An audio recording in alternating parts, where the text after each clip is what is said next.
윤석열 대통령의 탄핵 심판 변론이 오는 25일 종결됩니다. 최종 의견 진술 절차가 진행될 예정인데요.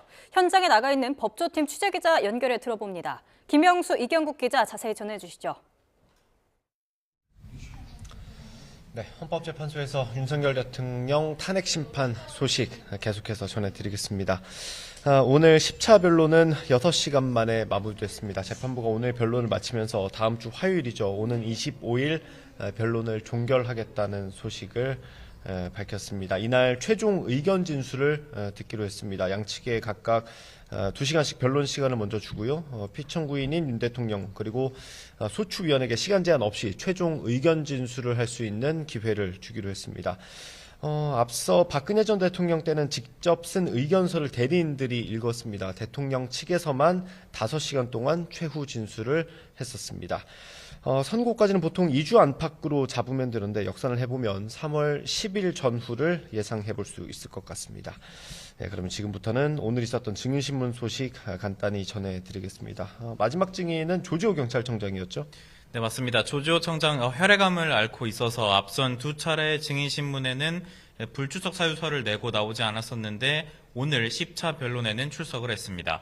국회 측은 대통령이 6차례 이루어진 통화 과정에서 국회의원 체포를 닥달했었느냐라는 질문에도 조 청장은 답하지 않았습니다. 다만 검찰 조사에서 사실대로 진술했느냐라는 국회 측의 질문에 조 청장은 그렇다고 답했습니다. 윤 대통령 측은 이 조 청장 진술조서의 신빙성을 탄핵하는 데 집중하는 모습이었는데요.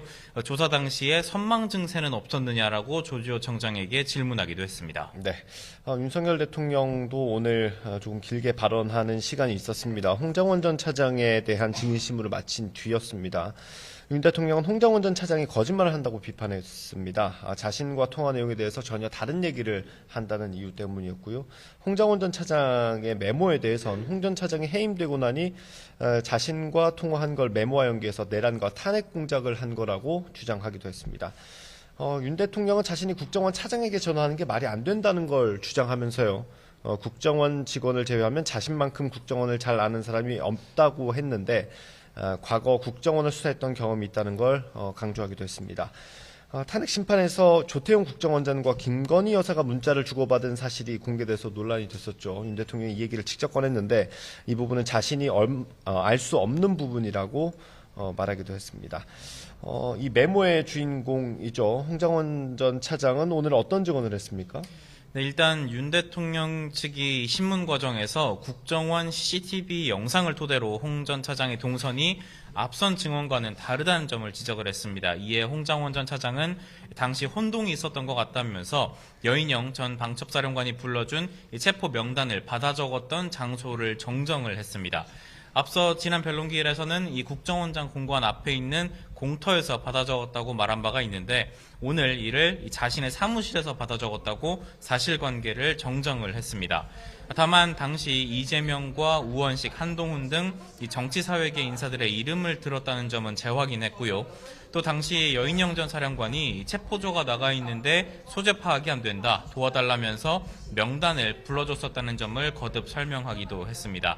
이에 윤 대통령 측은 장소를 혼동하는 게 말이 되느냐고 지적하면서 이 홍 전 차장의 신빙성을 탄핵하는 데 주력하기도 했습니다. 네, 국회 측은 이런 주장에 대해 하나하나 반박했습니다. 통화 장소나 메모 형식이 신빙성과 무슨 관계인지 모르겠다라고 지적했고요. 홍 전 차장의 동선이 찍힌 CCTV 영상의 시각과 실제 시각이 차이가 있을 수도 있는 것 아니냐라는 주장을 하기도 했습니다. 체포 명단과 관련한 홍 전 차장의 진술 그리고 여인영 전 방첩사령관의 진술이 일치한다는 점을 강조하기도 했고요. 또 국회 측은 홍 전 차장이 들은 체포 명단이 조지호 경찰청장이 들었다는 명단과 유사하지 않느냐고 물었고 홍 전 차장은 그렇다고 답했습니다. 마지막으로 한덕수 총리 증인신문 내용까지 정리해볼까요? 네, 일단 오늘 한 총리 증인신문이 시작되기 전에 윤 대통령이 심판정에서 나가는 모습이 포착이 됐었습니다. 이를 두고 대통령 측이 이후에 설명을 했는데 이 두 사람이 대통령과 총리가 한 심판정에 있다는 것 국가 위상에 좋지 않다고 생각을 해서 퇴정을 했다라고 설명을 했고 재판부에 양해를 구하기도 했습니다. 오늘 한덕수 총리는 이 개엄 전 국무회의가 통상적이지 않았고 흠결이 있었다는 입장을 거듭 밝혔습니다. 다만 그러면서도 국무회의로 볼 수 있는지를 두고는 이 수사와 사법 절차 판단에 따라야 한다고 설명을 했습니다. 한 총리는 또 이 비상계엄 선포가 법정 요건에 맞았는지에 대해서도 법원과 국민이 판단할 거라면서 즉답을 피하는 모습이었습니다. 네. 오늘 10차 변론까지 마무리됐고요. 오는 25일 11차 변론은 종결될 예정입니다. 최후 진술까지 진행될 것으로 예상됩니다. 지금까지 헌법재판소에서 전해드렸고요. 상암동 스튜디오 나와주십시오.